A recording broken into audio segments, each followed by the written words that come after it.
everyone. My screen isn't popping up. There we go.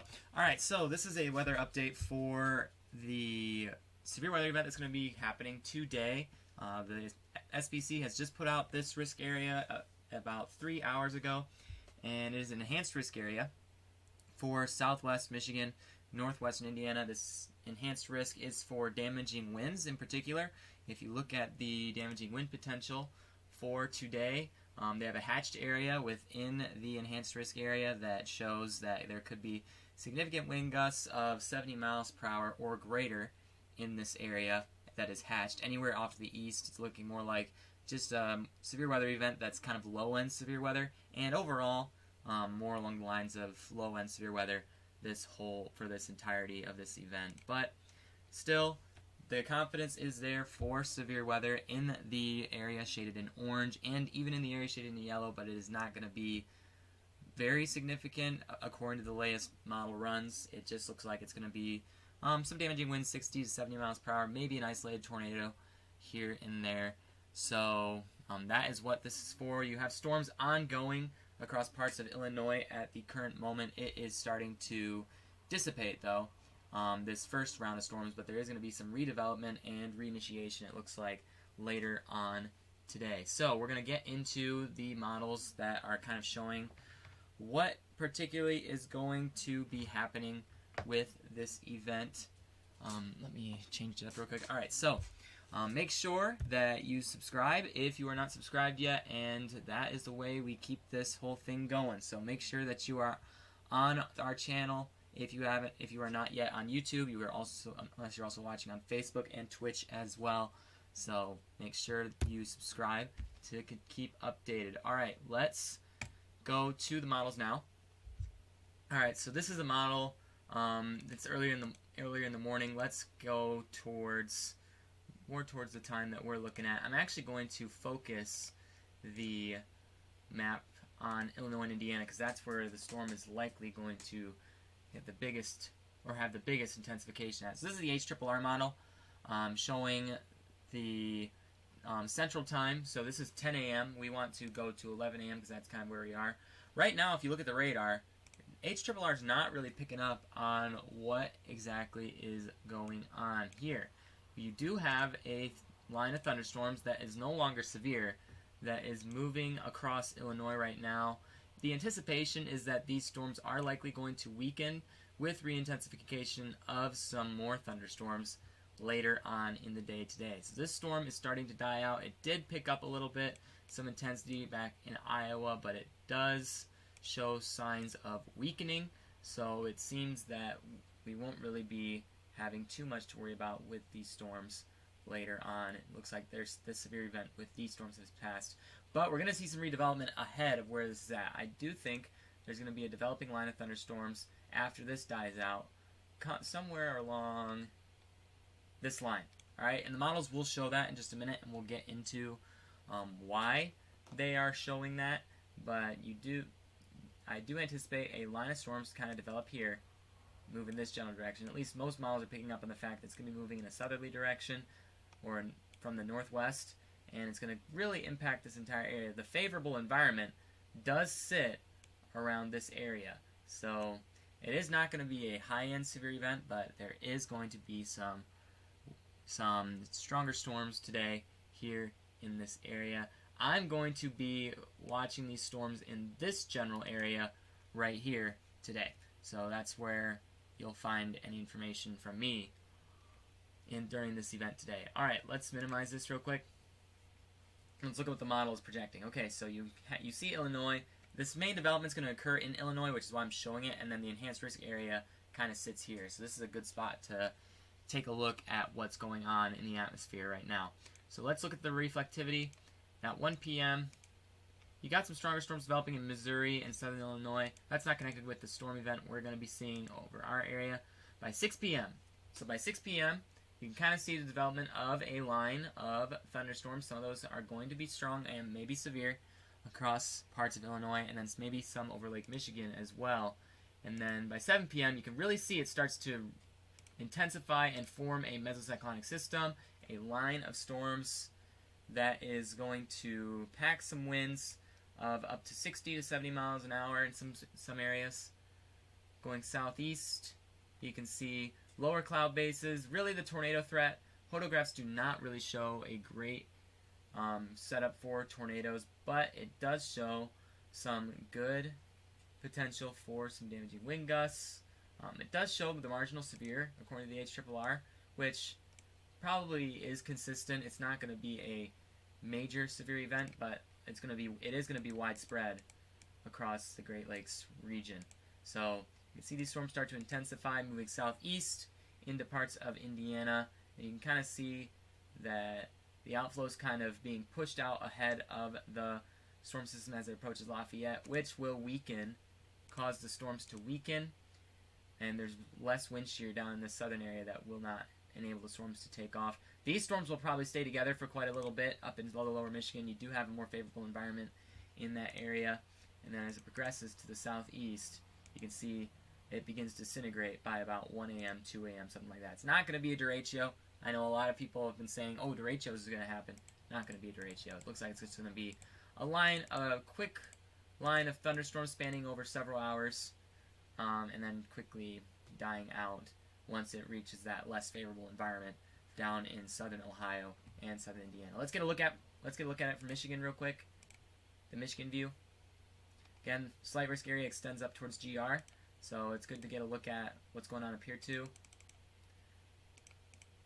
So let's progress it. You can see the line will develop right in parts of north of Kalamazoo, Lansing area, Flint. These areas are going to see convective development by about 8 or 9 p.m. And then the line of storms will continue strong through about 11 p.m. tonight. It looks like it's going to be a much later event than was originally anticipated according to the HRRR.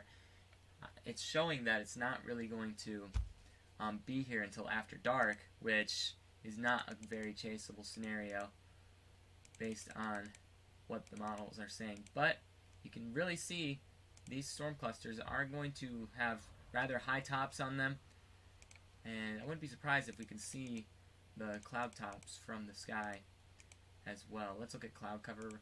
Well, first of all, let's look at Cape Val.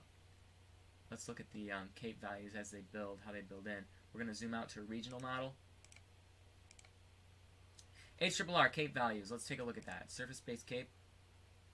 If you have questions as I'm going through this, feel free to comment on the video, and I will try to reply with the best of my ability.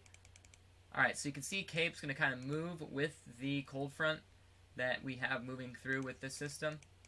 Cape value is going to reach up to 4,000 across parts of southwest Michigan, northwest Indiana, according to the models. That's going to be enough energy, kinetic energy in the atmosphere to fuel some of these storms that will be developing and intensifying.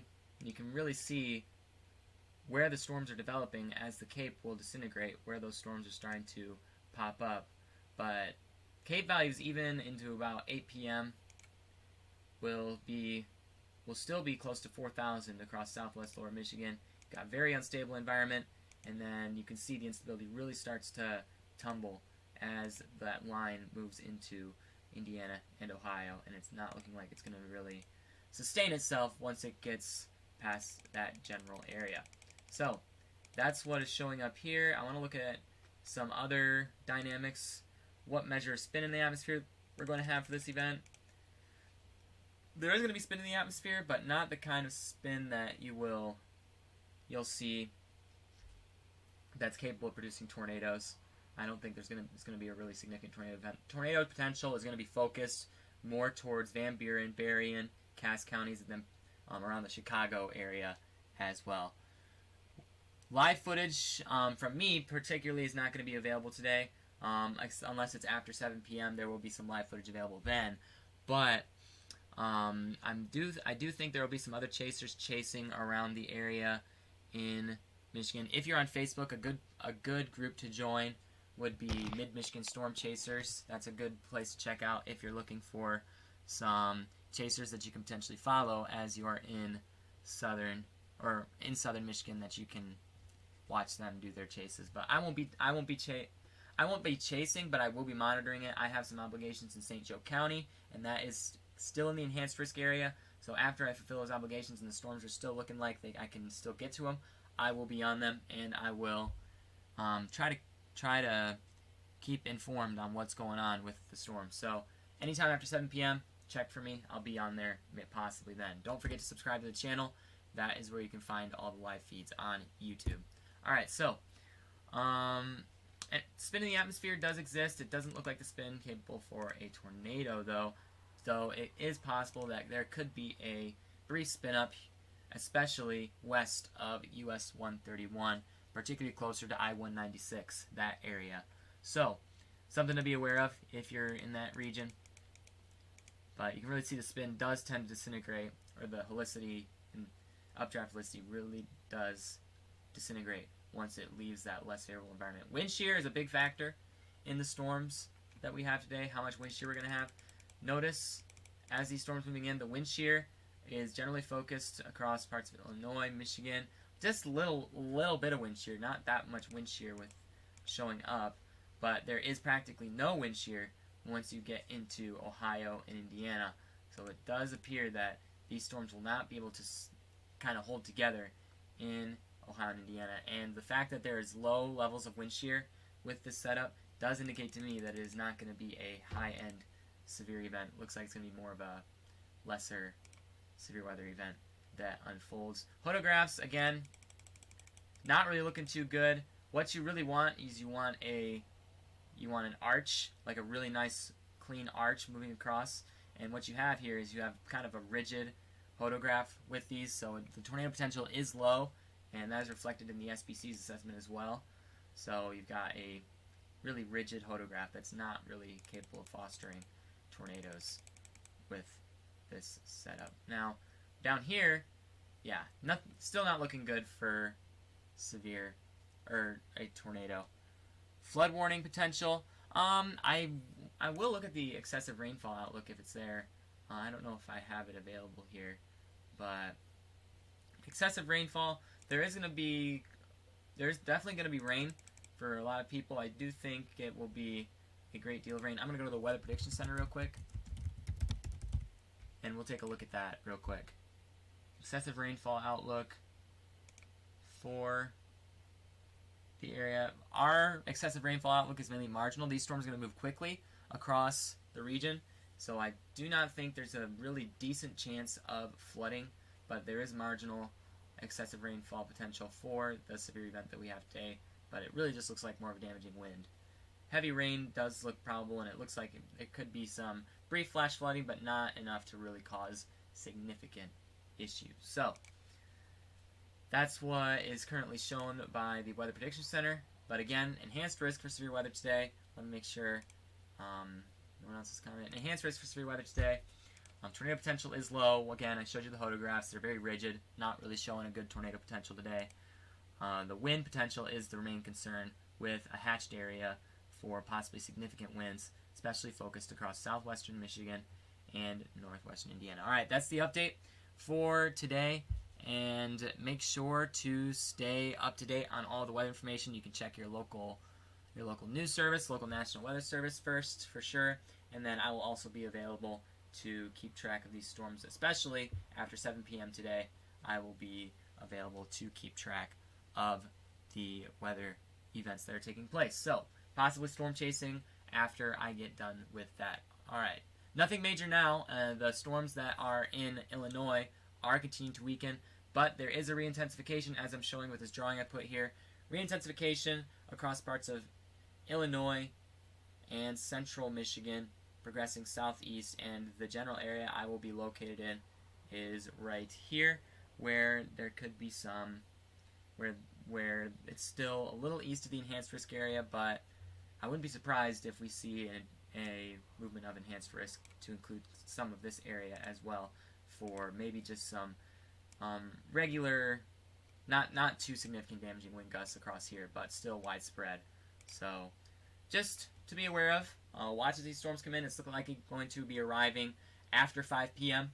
After 5 p.m. today, and then really starting to barrel through the area once we get to around 8 or 9 p.m. So, stay tuned for updates. I will be live on YouTube after 7 p.m., so make sure that you subscribe there, and I will see you all on there a little later.